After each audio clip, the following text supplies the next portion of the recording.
You're not welcome this Easter, my mom whispered. Fine, but don't expect my $9,800, I said, turning off the electricity, water, and internet at their house. Don't come in. That was the first thing my mom said when she opened the door. No hug, no Happy Easter. Just those 3 words that hit me hard. I stood there holding a bottle of wine and a basket of handmade chocolate eggs. I even wore the light blue shirt she liked, the one that used to make her proud of me, but today, she wouldn't even look at me. What? I asked, confused. Are you serious? My mom glanced behind her and stepped outside, closing the door just a little, like I was a threat. It's better if you don't come in today, she whispered. The air felt cold. I drove 3 hours to be here. I know, she said quietly, but things are tense, and Olivia said she wouldn't come if you were here. Of course, Olivia. She was always in the middle of things. I could hear laughter and glasses clinking inside. I even heard Olivia's voice, all sweet and fake, saying, honestly, this year feels so peaceful, no drama. I wanted to yell, but I stayed calm, smiling the kind of smile that says, you don't know what's coming. Fine, I said, pulling out my phone, enjoy your peaceful Easter, but don't expect my $9,800 anymore. My mom looked confused. What money? I stared at her. The electricity, water, internet, those bills I've been paying for months. They're in my name, and I just shut them off. Her face turned pale. What? You didn't tell me. Didn't I? I showed her the app on my phone. 1 tap. The lights went out, and I heard Olivia shout from inside. The Wi-Fi just cut off. I smiled and turned to leave. Happy Easter. I walked back to my car. No one followed. No one apologized. As I sat in my car, I saw Olivia appear in the doorway, holding her phone up, looking angry. Are you crazy? We were about to eat lunch. I rolled down the window and said, call your real family. Maybe they'll pay the bills next month. Then I drove away, feeling no guilt. That was the moment I stopped letting them take advantage of me. I stopped being the one they could use for money. For years, I told myself I was helping, that I was the responsible one, that family meant sacrifice. I even remember the time my dad called me during a meeting. Power's getting shut off, he said. What? Again? I asked.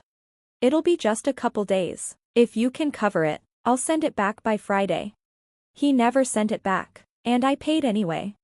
My family always took without asking, and I always let them. When my dad lost his job, I helped with bills. When my mom needed a dental procedure, I paid. When Olivia couldn't afford her car lease, I co-signed it and paid the first 6 months.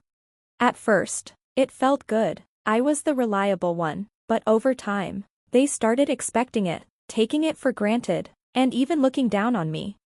You're lucky you don't have kids, Olivia said at dinner once. All your money is just yours. That must be nice. You mean the money I used to pay your bills? I replied. Oh please, she scoffed. Don't act like it's charity. You like feeling superior. My mom tried to defend her. She didn't mean it like that. No, I meant exactly that, Olivia said with a smirk. You think we should thank you because you pay a few bills? A few bills? I said. Let's talk about that. Water, $1.83 a month. Electricity, $2.10. Internet, $1.89. Streaming. Random Amazon orders. Mobile plans. I stopped counting. Last month, I checked my bank app and saw I'd sent $9,800 in just the last year. And still, to them, I was the bitter, selfish one. The worst part? I wasn't even surprised anymore. A few weeks ago, I overheard a conversation I wasn't meant to hear. I dropped off some groceries at the house and heard them laughing in the kitchen. He's so uptight, Olivia said. You think paying a few bills makes him the king of the world? Mom added, he's probably just lonely. Dad said, he works too much, has all that money, but no one to spend it on. At least he's good for something, Olivia said. I'd cry if I had to pay my own internet. They all laughed. I stood frozen outside with the grocery bags. No one saw me. I turned and left without saying a word. Later that night, I canceled the autopay for their Netflix and Disney Plus. The next day, Olivia texted me. Did the Wi-Fi glitch? Or did you forget to pay again? I didn't respond. But the real breaking point came 2 months ago when I checked my bank account. I saw charges for a new MacBook, a wellness retreat, and designer clothes, all billed to the card I gave my mom for emergencies. I called her right away. Did you buy a MacBook? I asked. Oh, that was for Olivia, she said. She needed one for work. And the retreat, she was going through a rough time. Honestly, she was crying every night. Using my money? I asked. She got quiet. You make more than all of us combined, she said. It's not like you can't afford it. I hung up. 4 days. I debated confronting them, but then I remembered something Olivia had said last Thanksgiving. We all play our roles. Mine is being fabulous. Yours is paying for the turkey. Everyone laughed. I forced a smile and swallowed my pride. But now, I couldn't even look at a turkey without getting angry. Easter was supposed to be the one time we all pretended to care about each other. I bought gifts for the kids, took time off work, and even made brunch reservations. A week before, I got a text from Mom. Hey sweetie, can you make sure the utility payments are up to date before the weekend? Olivia is hosting an egg hunt at the house. I didn't reply, but I still paid $385 for their comfort with zero gratitude. And then Easter came. I showed up with wine and chocolate, and they shut the door in my face. You're not welcome this Easter, my mom said. Olivia made sure I heard her from inside.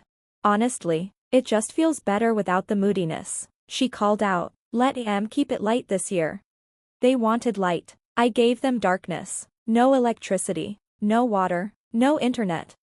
I sat in my car, watching the house go dark. The porch light flickered off. The sprinklers stopped.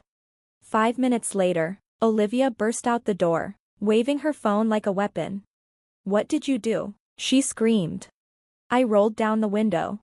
Enjoy Easter, I said, the way you wanted, without me. Then I drove off, finally realizing that sometimes the only way to heal is to cut ties. I hadn't even made it home before the calls started. First Mom, then Dad, then Olivia again. My phone buzzed non-stop. I ignored all of them until one message from Dad made me laugh. You're being dramatic. Come back and fix this.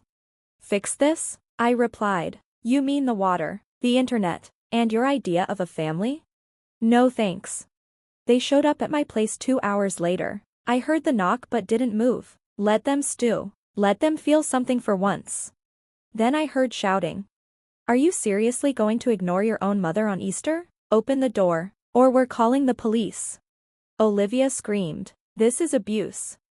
I opened the door just as Olivia raised her hand to knock again. She stumbled inside. Get in, I said flatly, but if you raise your voice, I'm calling the cops. They came in, a mess of tears and yelling. You think this is funny? We had guests over. Children, do you know what it's like to explain to a 5-year-old why the bathroom won't flush? Yeah, I said, sitting down. You told them their aunt and uncle expect me to pay for everything. Boom, silence. Mom gasped. Olivia's eyes went wide. Dad clenched his fists. How dare you speak to your family like that? Mom snapped. Family? I raised an eyebrow. The same family that told me not to come because I ruined the vibe? The same one that laughed behind my back about how useful I am? The same one that used my money like it was nothing? Dad stepped forward. You're overreacting. No, I said. I'm done reacting. I'm acting. Finally, Olivia crossed her arms. You think this makes you powerful? Cutting off the utilities just to make a point? No, I replied. This makes me free. She snorted. Honestly, you've always had this martyr complex. You want applause for paying a few bills. You mean the $9,800 I spent last year? I asked. I snapped and pointed out everything I'd been paying for: heating, therapy, her new iPhone, her fake Paris trip that was really a spa in Palm Springs. Mom's face went pale. You went through my stuff? She asked. You used my credit card for the plane ticket? I get the statements, I replied. Dad tried to change the topic. Okay, look, we've made some mistakes, he said. I interrupted. Dad, you told me I didn't belong at the table. You said Olivia deserved the help more because she has a future. You said that to my face. I was angry, he muttered. No, I said. You were honest for once. Mom reached out, begging. Sweetheart, please. We're family. Can we just reset and undo what you did? No, I said coldly, because you didn't just shut me out today. You've been shutting me out for years. You've taken what you needed, but the second I say no, I'm the villain. Olivia was shaking now, her anger turning into quiet rage. You regret this? She asked through gritted teeth. You think cutting us off will make you feel better? You'll be alone. Good, I said. Alone is better than being drained by people who smile when I walk in and spit on my name when I leave. There was silence, a heavy, uncomfortable silence. Then I stood up. Here's what's going to happen, I said calmly. You'll find another way to pay the utilities. You'll transfer the car lease off my name in 30 days. You'll stop using my Netflix, Spotify, and Amazon Prime. If you don't, I'll lock it all down permanently. You wouldn't, Dad started. Try me, I said. And, Mom, if you ever try to guilt trip me again with a "you're our son," just remember, sons deserve love, not invoices. Mom started crying. Dad looked down. Olivia. She stormed out, slamming the door so hard that a picture frame fell. I didn't care. I didn't follow. Didn't try to fix anything. For the first time in my life, I didn't try to make it better. I closed the door, locked it behind them, and let out a breath. The war was over. I'd won. The silence afterward was unreal. No calls, no texts, no knocks on the door. It felt like they decided I didn't exist. And you know what? It felt amazing. For the first time in years, I woke up without that pressure in my chest, the one that whispered, "What will they need from you today?" No more checking my bank app to cover their latest emergency. No more fake group chats where they sent memes and ignored my messages. No more guilt-filled holidays where I bought gifts for everyone and got socks in return. I was free, and the silence? It was beautiful. I started sleeping better, eating better, living better. I bought a cheap secondhand guitar and started teaching myself chords. I reconnected with college friends. I signed up for a photography class, something I'd always wanted to do but never had time or space for. For once, every cent I earned went toward me, my rent, my groceries, my future. It felt selfish, but then it felt fair. Then it felt right. A week later, Olivia posted a passive-aggressive Instagram story with a black background and white text. Some people will leave you when you need them the most, but God sees everything, and karma is real.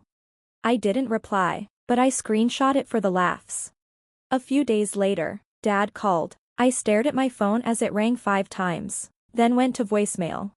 Hey, your mom's upset. Olivia is talking about selling her car. I don't know why you're doing this, but it's gone too far. We're family. Call us. I didn't call. Instead, I emailed Olivia the car lease transfer forms with a 14-day deadline. The subject line, "You're welcome." Then, the real surprise came. Kelly, my cousin's wife, reached out. She had been at the Easter gathering when everything blew up, standing quietly in the background as Olivia cursed and Mom acted like I'd murdered someone. She messaged me late one night. I know this might be weird, but I just wanted to say thank you. I've never seen anyone in this family stand up for themselves like that. Honestly, it made me realize a lot about how they treat people. You didn't deserve that. I hope you're doing okay. I stared at the message for a while. Someone saw it. Someone finally saw me. I wrote back. I'm doing better than okay, for the first time in a long time. But, of course, peace never lasts in my family. 2 weeks later, I came home to find a letter taped to my door. No return address. Inside, my mom had written, "We raised you better than this." And the last line, "You'll always be our son, even if you've forgotten what that means." I folded it up, threw it away, and went out for tacos, because the truth is, they'll never get it. I didn't forget what family means. They never really knew. They thought love meant control. They thought money meant obedience. They thought silence meant agreement. They thought giving everything up was proof of loyalty, but I finally understood better. Now, when I walk into my apartment, it's quiet, not because I'm unwanted, but because I want it. I light a candle, play some music, sit by the window, and breathe. No one's asking me for money. No one's waiting for me to fail. And for the first time, I don't feel like a backup plan in someone else's life. I feel like the main character in my own. What's crazy is the world didn't end when I told my family I was done. No thunder. No lightning. No regret. Just silence and freedom. For someone like me, who spent years being the good son, that silence was everything. It wasn't empty. It was peaceful. It wasn't lonely. It was quiet. The kind of quiet that lets you hear your own voice again. For years, I couldn't even hear mine. I'd wake up and start figuring out who I needed to help that day. Mom needed $300 for her gas bill. Olivia's account got frozen and she couldn't miss a concert. Dad's credit card payment was late. Every time I said yes, I felt a little smaller. They didn't ask. They expected. They didn't see me. They used me. And I let them because I thought that was what love felt like. Suffocating.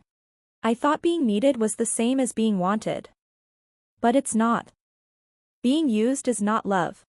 It took one slammed door and a power outage to finally understand that. After Easter, the messages stopped. No more threats. No more guilt. No more begging. It was like I had disappeared and they didn't know how to say it. But that a ghost phase? It gave me the clearest view of my life. I started asking myself questions I'd never been allowed to ask. What do I want? Who am I outside of them? What happens if I stop being their lifeline? And you know what I found? Breath. Space. Joy. I learned to cook for myself, real meals, not just cereal. I joined a local music jam on Saturdays. I started writing stories and poetry. Heck, even this. Turns out, there's a whole person under all the guilt. One night, a few weeks after everything blew up, I ran into Rachel at a bookstore, a girl I knew from college. She looked different. Happier. Lighter. We got coffee and started talking. She asked, "Are you still close with your family?" I paused, then really said it, without flinching. No. I cut them off. She blinked, then smiled. Good. I laughed. I wasn't expecting that.